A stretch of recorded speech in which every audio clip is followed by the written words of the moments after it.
Well, with that though, I have David Coleman on the line. Hey, Dave, how you doing? Doing well, Mike. How you doing tonight? Oh, doing fine. So, I did do that interview with Jack Stryker, though. We'll run that in a little bit, though. But you have anything to fill in since our last time? Yeah, for sure. Yeah, it's good to be back on with you, man. Couple things we're going to get to tonight, some news, and then somebody wanted me to give some like an opinion on like some hot spots we like the rail fan at. So figure I'll give a little bit of everything tonight. Yes. Probably the biggest news that I've seen lately, Mike, is there's been a lot of talk about the CSX has bought the old Pan Am, Guilford Railway, all the track up in New England, and I guess they're rehabbing a lot of the track up there in Maine, a lot of track up in Massachusetts and New Hampshire. I guess there's a bridge in Portsmouth, New Hampshire that caught fire, and supposedly CSX is going to, try to get that rebuilt pretty quickly. So I guess they're trying to make these tracks, Mike. They're taking them from like maybe 10 miles an hour to, maybe 40 or 50 miles an hour from what I was reading. So, obviously we talked about this earlier this year. The railroading in New England for a long time has been kind of like a secondary thing besides the Boston line and the Northeast Corridor. So now they're really, trying to upgrade the service into Maine and these other states in New England. So I like that CSX is committed to this, and I think it gives New Englanders hope that freight railroading is going to come back up there. Wow. Hey, speaking of Pan Am, I seen on Heritage Unit, so there was a Pan Am locomotive that went by here. Darn it, I missed it, though.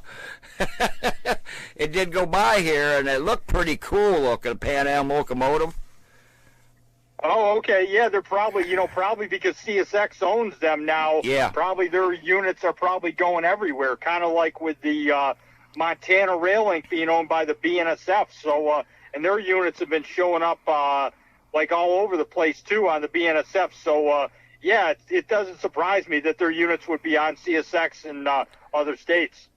Yeah, it was in the Heritage Unit, so... And I've been trying to keep an eye out to see if it might come back here. Maybe I could catch him to add to my collection. Anyway, so what else before I want to run this interview? Yeah, so one of the rail fans on railroadfan.com, his name is David Collins. He wanted me to kind of give some, information about some like hot spots like I like the rail fan at, and maybe... And you can add to it as well, Mike, spots you like to watch trains at. I'll announce that, sure. So I came up with 5 spots that I, really have liked to watch trains at over the years. A couple of them are in Ohio. One's back home in Buffalo, where I grew up, and then one's here in Pittsburgh. So I'll start out with the Ohio ones. I'll go three on the Chicago line that I really like. I really, obviously, am a big fan of Berea. Yeah. I love going to Vickers in Toledo, where the CSX and the NS cross each other on the diamond there. I know exactly what you're talking about. I've been there. Yep, and then obviously Sandusky Bay, where I met you a couple times in the last couple years. Yep. I think Sandusky Bay is one of the most scenic spots you can watch trains at in the whole country. So those are my 3 Ohio spots. The other 2 I was going to give you would be just Leetsdale. Wendy's hanging out there down by Ohio River Boulevard. Yeah, I've been there that one day. Yep. Yeah, good little spot. You got all sorts of restaurants there. You can watch the trains at. You got a grocery store there. You got it all there at Leetsdale. It's a great spot. You got a nice curve there, the signals to see where the trains are coming. So it's a good spot there. And then one of the spots I grew up watching trains at in Buffalo, where I lived for a long time and my parents lived for a long time, was a place called Rogers Road. Just a nice kind of quiet spot about 10 miles west of Buffalo. It's probably one of the first places I ever watched trains at as a kid, Mike. And the CSX and NS, the lines that go between Buffalo and Cleveland are right next to each other there. So it's a cool spot to watch trains. There's a number of other spots around there I could mention, but Rogers Road was probably the first place I remember really rail fanning at. So those would be my spots. So what spots do you like going to, and kind of get an interest, get your interest in trains? Well, okay. Well, you named two of them right off the bat, though, Sandusky and Berea. A third one I would have would be Greenwich, Ohio, at the control points. Now, that's a really good place down there. And I've been spending a lot of time on Fraley Road on the NS line. I have a very good location, though, to film the trains from either direction. There's no trees or brush, though, you can speak of, though. I have to go kind of in the middle of this farmer's field a little bit, though, away from the crosses, so I could get them from one direction and coming from the west. So I guess that makes what, number 4. Number 5. I think I would have to say Bellevue. Even though it's slow, long running trains and back and forth, it's a good place. Yeah. I've only been to Bellevue once. I went there. I met a guy there by the name of Dick Esfeller who does these documentaries and these videos where he goes to these hot spots, Mike, for 24 hours straight. And he's kind of like the Michael Jordan or the Tom Brady or Tiger Woods of rail fanning. He's gone to all the big North American hot spots on all the major railroads.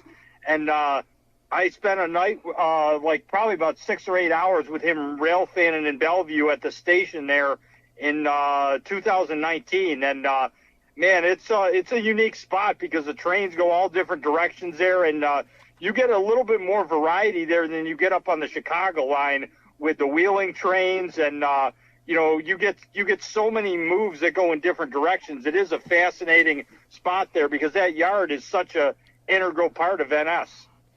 Yeah, absolutely. I was going to name number 6. I kind of like, well, actually 2 more. I like Fostoria and I like Marion too. So very good places. Yep. No doubt, man. Yeah, no doubt. Fostoria with the rail fan park there. I've only been to the park once, but it's a really cool place to go, and always a lot of rail fans to hang out with there. And there's no question. The other spot that I like to see in your videos that you've gone to, I think is a cool place, is Attica Junction. I forgot about that one too. Yes, CSX and Norfolk Sandusky line goes right across together, and I believe that'd be the Willard for CSX division there too. So, yeah, I forgot about Attica Junction. Yeah, no doubt. Yeah, and the other one we mentioned, Vickers. The other spots up around Vickers that are cool are Millbury and Oak Harbor are pretty cool spots as well. Millbury's got a couple like wide open spots by like some baseball fields and stuff where you can catch the trains at. Sure. And then Oak Harbor with the kind of like a model railroading type setting there where the trains get on the Chicago line or come off the Chicago line and go to Bellevue. That's a pretty neat spot there. And then plus if you get some trains that are going straight through there, like your UPS trains and stuff on the Chicago line. So Oak Harbor's pretty neat. And, there's no doubt. I mean, and North Ridgeville's another spot, too, on the Chicago line over by Cleveland. You can really hear pretty far with your scanner there. It's right next to, I think it's called Avon Belden Road. And you can hear, I mean, Mike, I've heard all the way to, like, Paynesville there on the other side of Cleveland. The dispatcher talking out in Lake County there on CSX and even Norfolk Southern there. So good spots. And one more I was going to mention too is that Fun and Stuff spot over in Macedonia there where they have that it's kind of like a go-kart place, and they have a lot of like rides and stuff and putt-putt and all that stuff. And the NS Cleveland line goes right by there. So all your trains that go like to Pittsburgh and get on the Chicago line there in Cleveland, go right through there. And that's kind of a neat little spot that I've gone to before. So, there's so many good hot spots out there. If you're listening to the show tonight, man, I mean, check out these spots. And if there's other listeners that got more places they like to watch trains at, just let us know. It's what's great about the hobby. Absolutely. Yeah, I've been meaning to go out there. You told me about that place Fun and Stuff, though, a while back, though, and Now you reminded me. Now I'm curious. As far as hearing the radio signals, yeah, the reason that being is because Avon is on that point up there, close to the lake, though, and when you look at a straight line over to Paynesville, though, Cleveland, Lakewood dips in, though, then Paynesville out there on the other side comes back out. So you got a clear shot across that lake. Yeah, as far as good anything point. getting messed with the signal, sure. It's almost a clear line of sight, though. Okay, I had the pleasure of talking with Jack Stryker, though.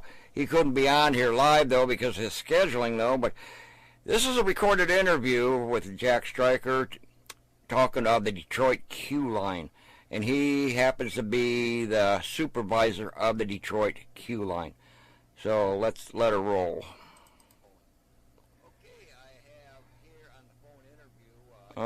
Where's my audio? I see what happened. Hello, Jack. How you doing? How's it going, Mike? Oh, doing pretty good. So, how about giving me quick insights on the Q line and what it's about? I understand it's like 3.3 miles of track, though, and it's available free public service, correct? That is correct. Our streetcar system is completely free of charge to use. We run from the News Center neighborhood of Detroit, starting at Grand Boulevard, running all the way down into the core of downtown Detroit to Campus Martius Park, and even just a little bit below that, our southern terminus being Congress Street, which is just above Hart Plaza, just below Campus Martius. So it gives us a chance to run through along the Woodward Avenue corridor at so many different places that people love to go to for whining and dining and entertainment. Kind of the highlights north to south, starting with there's the Amtrak station. Yes. Wayne State University, the Detroit Institute of Arts, which is actually rated as one of the top art museums in the country.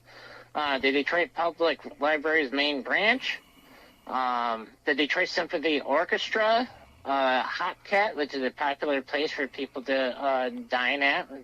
It's a pub. And then we also have Little Caesars Arena, which hosts the Pistons and the Red Wings, and also a lot of our concerts. Then you get into the downtown core itself after crossing 75, and then you have a multitude of venues in a short span. We have Comerica Park, which is home to the Detroit Tigers baseball. Ford Field, host to the Lions. The Fox and the Fillmore Theaters, which is where the smaller concerts tend to play at, and smaller, I mean a few of the 20,000 plus, as if that's small. Then we get a little bit further south into Campus Martius Park. Then we free flow from there straight to Campus Martius Park, which is actually rated as one of the number one downtown parks in the country, putting us up there with places like Central Park in New York. Wow. And then finally you get to Congress Street, which puts us between Campus Martius Park and Hart Plaza. And also on the other side of Hart Plaza, just a short distance, is Detroit's Riverwalk, which has been rated in the top 2 or 3 in the country for the last several years. So we do connect some of the best places to see and do within our great city of ours. Wow, that's fascinating.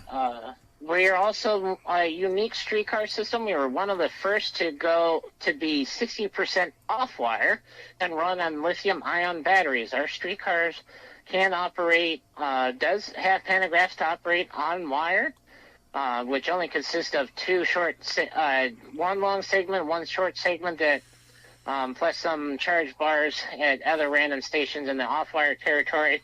But that only comprises less than half of our system. Everything else we run on lithium-ion batteries. Wow. Each streetcar has 2 15-cell packs, and that will actually And that gets us down the alignment at a good 28 miles per hour. We're governed at 28. We can go a little faster than that, but with the street speed limit being mostly 25 and 30, we have it. We're set at 28.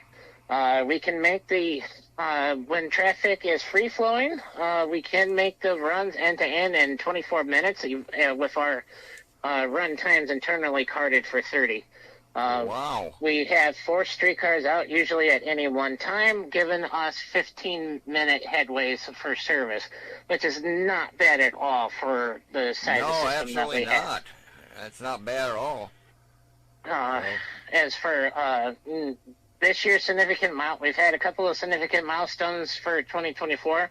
First, we had the best ridership weekend in the since the streetcar opened in April when the NFL draft was held in Detroit. We had 69,000 people ride our streetcar system, which in the grand scheme of things represented somewhere between 8 and 10% of total participants that came down to the draft, which the draft attendance for Detroit was actually record-breaking at around 750,000. Wow, that's a lot of people for 3.3 miles. Wow. Yeah. And I imagine all the Detroit Lions fans, though, going to Ford Field, and as well as Tigers, though. But anyway, I'm rooting for the Detroit Lions this year. I hope they make the Super Bowl. I'm looking at Detroit and probably Kansas City possibly being it. I don't know. It's too early to tell yet. But anyway, that's It's definitely looking like it's going to be Lions versus Chiefs. It'll be a very, very good game. The Lions, it's going to be a case where I think the city is just going to be happy that they get to the Super Bowl. They don't necessarily have to win it, but just to actually make it there. After so many years that they really were a poor team, though, and in the last couple of years, I mean, they went boom, they went through the roof. Go Lions, even though I'm a Browns fan here, though. But by golly, when it comes down to it, either two winning teams, I'm going to go with Detroit because they're close to my neck of the woods, too. Exactly. Hey, we represent everybody this side of the Mississippi. And I'm able to see every game, too, because I'm fortunate here in Collins, Ohio. I get Channel 2, Fox 2 from Detroit right here at the house. So That's awesome. Yeah, That's awesome. right over the air, so. Yeah, it's gonna be good. Like I said, the Lions having a winning season, or having the last couple of winning seasons, actually done wonders for the city and even for our streetcar system. That's got to bring the revenue up, I'll tell you. Yeah, the better they play, the longer they've been this good, the more people come out to Ford Field and the more people we carry, for that matter. Okay. We've already broken our... Matter of fact, this year we're already breaking our ridership record again. We had 1 million passengers last year in 23. We've already gone past that number as of early November. So everything after mid-November is our ridership gain. We're looking at 10 to 20% potential ridership gain for the year, which for That's a streetcar system our size and with only one line, 4 streetcars at that's great. That's that incredible. Is really great. Nothing to sneeze at. That's really incredible. Okay, we're running about going on 8 minutes record time. So, any last remarks though? I guess you're limited time. You got to get going here. So. Yeah, unfortunately, fortunately, considering my job is to literally oversee trains and their operations, is the fact that I can't, given the fact that this company, my employers, especially my GM Rachel, has given me this one opportunity to live out my dream career. Wow, that's awesome. awesome. Because I've always wanted to work around trains my whole life, and the Q Line gave me that chance because I came from overnights at Walmart of all places, so I'm not the likely candidate to end up doing this sort of thing, but here I am, both as an operator and as the in-house photographer, and they've been very supportive in training me and culturing me and helping me become a better and photographer, a better supervisor, a better streetcar operator, because I started off as a streetcar operator, and I still get out there from time to time because there are very few things I enjoy more than when you get like a nice quiet, like Thursday night, Friday night, or a Monday night, and you're just making express runs up and down, and you're going full track speed, and you're making few stops, and it is just. Well, like locomotive engineers say, and honestly, streetcar operators are no different. Once it gets in your blood, that's it. Wow. It's really that enjoyable. Fantastic. Although I guess you're a photographer for them too, I guess, huh? Yeah, yes, I am. I do all of their opening day Tiger shots. I do all of their Christmas shots that you see on social media. Wow. But my main focus is actually taking the shots that you would normally see inside a corporate office somewhere, that staged PR type shot that, look at it, staged perfectly with the queue line truck in front of the Christmas tree and that sort of thing. That's more my thing. They do have Fantastic. somebody else that do like your regular social media stuff, but I'm not saying I'm above that, but it's just not my cup of tea. I like I do railroad photography as a hobby outside of work, and I like being able to take my hobby and have it part of my job, and I love the fact that my employer encourages me to make it part of my job as well. You don't see that too much, and That's so I got to give fantastic. Tequila praise for that. Okay, we're going on about 11 minutes, so I guess that probably about wrap it up because you got to get going here like real quick. Oh, yeah. Okay, pleasure having you on here, Jack. Of course, we'll have to do this again. Okay, well, that was Jack Stryker, supervisor of the Detroit Q Line. And pleasure having you here on the interview. Pleasure's all mine. Thanks, Mike. You take care now. You too. Well, indeed, I think that was a pretty good interview. What do you think, Dave? Yeah, I thought it was great, Mike. I really enjoyed his content there, and how he broke down his job and talked about the importance to the city of Detroit. And I think they're doing a lot of good things, and that city's really making a great comeback. And I think the Q Line is a big part of it. Absolutely. And he did send me some photos, though, of the Q Line, and I'll tell you what, they are absolutely astonishing. I have to send you a couple photos, unless you already have them. He sent me a bunch of his photos, with the Q Line, and then some of his railroad photos, and Jack okay, is, then very you've good probably at it. already Yep. seen what I got here. Okay.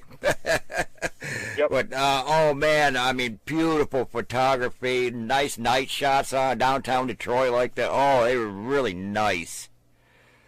He does.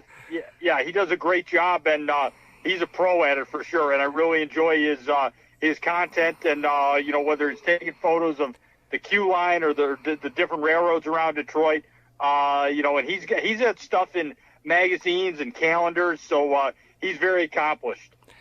Absolutely. Well, Jack, I give you a thumbs up, though. Keep up the great work. You are helping keeping America moving. Indeed. Okay, anything else here? We're about 23:32. We got a little more time, though. I knew this turn was going to be a little bit longer than I normally do, so we also need to make a phone call. She's been wondering about you. Can't wait to hear that one. I guess before we get to that phone call, we'll get to a story here about the Canadian Pacific Kansas City. Their CEO, Keith Creel, is confident that free trade will continue in North America despite Donald Trump's threat to impose a 25% tariff on goods imported from Canada and Mexico. And, Creel is saying there might be tariffs, but, he thinks that, that the CPKC is the only railroad that can go from Mexico to the U.S. to Canada. So he thinks they're going to continue to grow. I guess they're set to open up a second single-track bridge across the Rio Grande River at Laredo, Texas. So it's going to be They're going to double the capacity. It's going to eliminate, like, all these delays for trains there. I guess there's going to be changes coming too with the FRA, with the incoming Trump administration.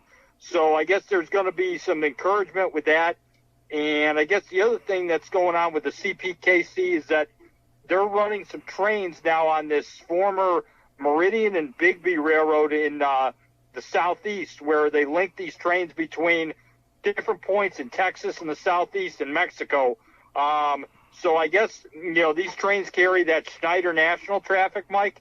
So from what it sounds like, they're hoping that, even with these things that might be happening, the changes that might come up, we're going to stay strong in the market in Mexico. And let's hope for CPKC that they grow that business and, it helps the economy, with goods that come in from foreign countries, especially like Mexico.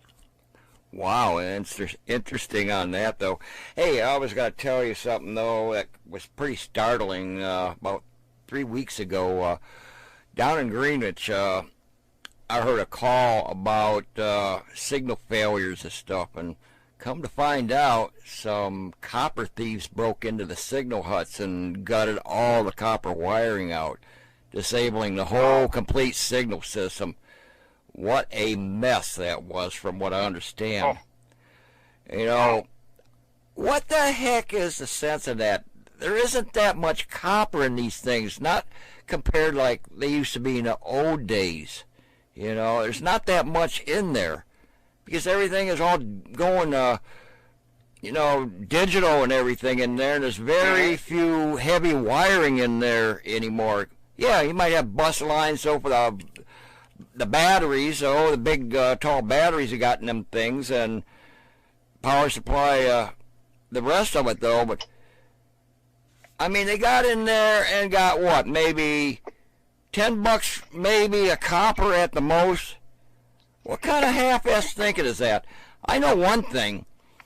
If I see anybody messing around them huts and stuff, though, I am going to damn well apprehend them and hold them until the authorities get there.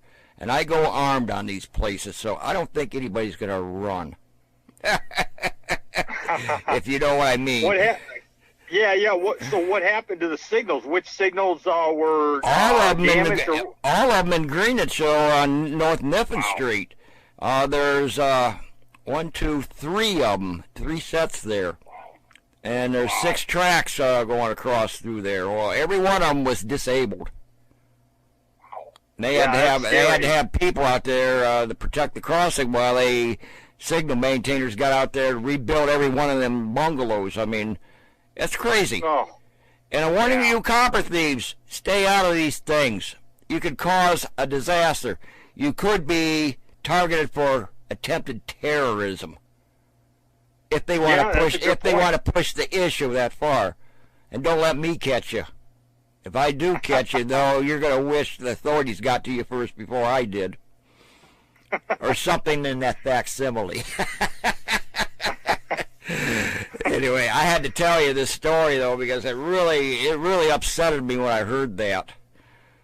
Yeah, and I mentioned it in my past videos, too, about it, too, so. I told the copper thieves, beware. If I'm out there, you better keep on driving on. Because I'm out there and I want to support the railroads all I can. All right. No doubt. Let's give Chapisha a call. Is that okay? Yeah, go for it. Yep. All right.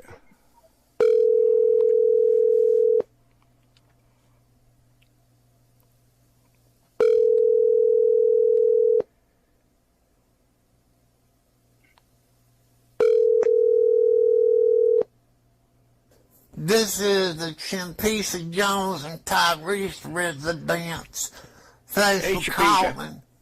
Uh-oh. Right now, I'm at the railroad track looking for Mike and David Coleman. I want to see if I can find them looking at the trains. This is an answering machine. Because they're expert on the railroad. So please leave a message at the tone, and I will get back to you. If this is the bank, I didn't write that check for $700. My checking book got stolen. If this is the police, Tyrese say he didn't do it. He wasn't there. You rushed to judgment and mistaken identity all at once. Please leave a message after the tone. Thank you. Oh yeah, Tyrese said also he was framed. Is not available. At the tone, please record your message. When you have finished recording, you may hang up or press 1 for more options. Okay, Chapisha, we tried calling you, no, but apparently you're somewhere on the track, so we'll give you another call here in a little bit. Bye. Jeez. All right, hey, anything else real quick? I guess she's out rail fan. There must be a lot of trains running where she lives tonight. So well, I'm going to try to give her another call here in a minute, though. So I'm sure, I'm sure she's there. So what else you got to say? Yeah. The other thing I was going to say was that was going on. There was a story in Trains magazine about the different hump yards across the North American railroads, and there's been a big decline in that. There's only 36 active hump yards right now. In 2002, there were 59. All the way back in 1975, Mike, there were 152. So it seems like a lot of these railroads have gone to flat switching. And I think the rise of intermodal traffic and other unit trains really have proven that a lot of these hump yards just don't need to be around. And I think what we're seeing is, like, with this precision scheduling stuff, they feel like they can do this remote control switching and they can save money without having to push cars over these humps, unless it's a big yard like a Conway or an Elkhart or, maybe a Bellevue or a Selkirk or Waycross. They just feel like they don't have the use for it anymore. And even like Avon Yard in Indy, it just doesn't have as much traffic as it used to have. So right. I think you're going to see fewer and fewer of these yards as we go forward, because it seems like the railroads are all about saving money. And if they can demolish these humps and, save land and, save an extra penny, they're going to do it. Absolutely. Hey, for those that don't know what a hump yard really is, it is a train incline, though. They push these cars up, though, from behind, and they go past a guy in there that tags and classify which cars go on to which train. When they get over the hump, though, they start rolling freewheeling under gravity, though, and they switch the cars to whatever track it needs to be going to that corresponding train. Then later on, though, they'll hook it up and they will drag it to their destination, which is a quick summary, though. Yep, that's a good summary of it. Yeah. Anyway, Bellevue is still in full tilt and full going, though, since they reopened it, so they're still going strong.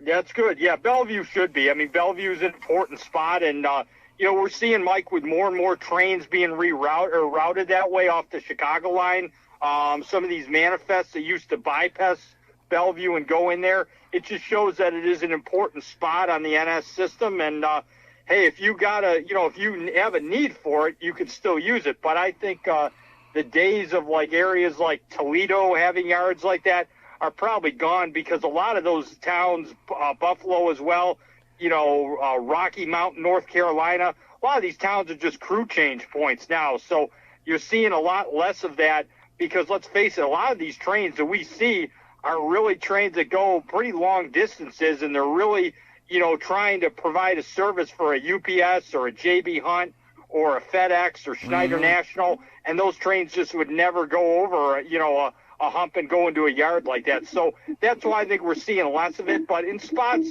where it's needed, it still is a very critical thing. Absolutely. Hey, let's give Chapisha one more call here, see if we can get a hold of her and see what she's got to say. Sure.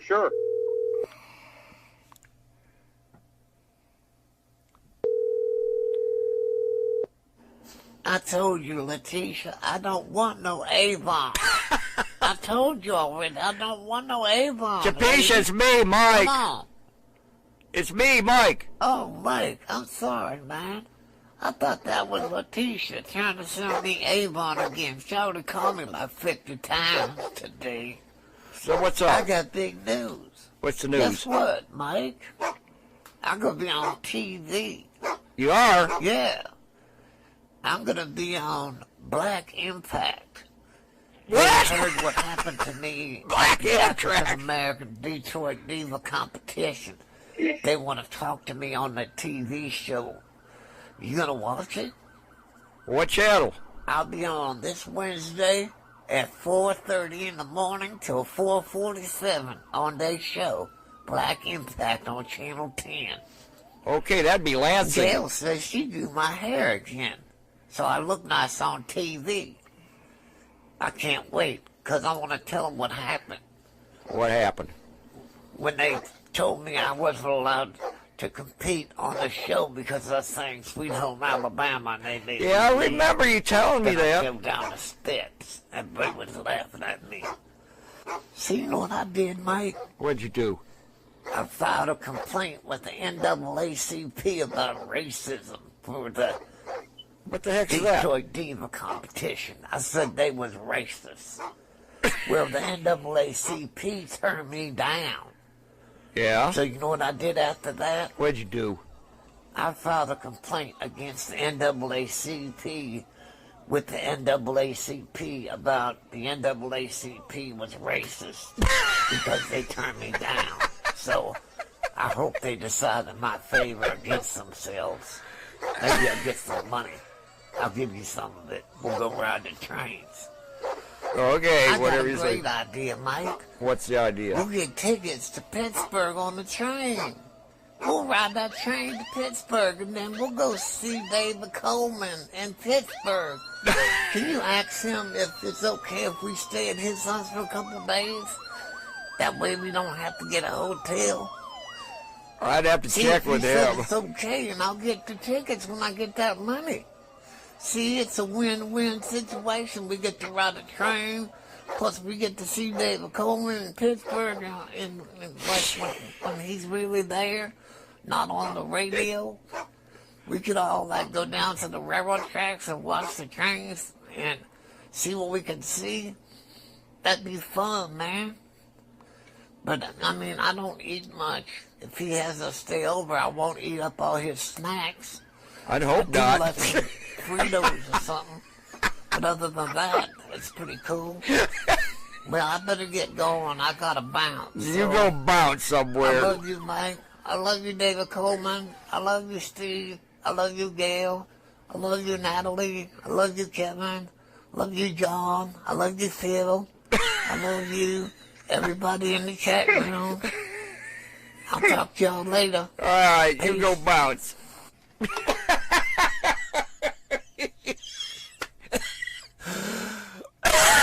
What a character. I don't know if you want to have a visit with her or not. It might be kind of an interesting adventure. Yeah. Oh man, that would be very interesting to say the least. That would be to quote Jim Ross back in the day. That would not be a Sports Center moment. Really.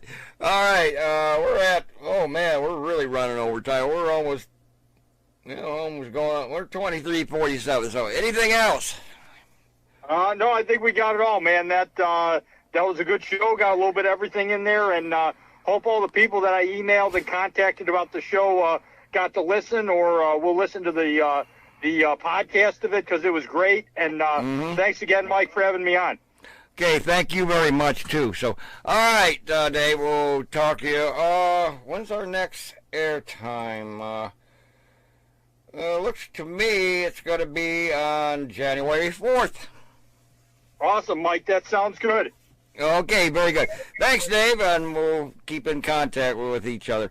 All right, that was David Coleman from the greater Pittsburgh area, though, informing us on the railroad infrastructure, as well as the interview with Jack Stryker. Okay, with that, though, I've been on here way too long. Probably going to get some complaints in the chat room. I don't know. I haven't seen any so far, so... Maybe I'll cut down on Cork here on round 2 a little bit. Nah, he won't like that.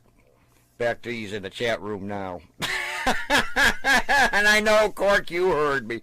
All right, with that, though, back over to net control. KA2PTE with WB4AIO and Gale. This is an 8 RBI.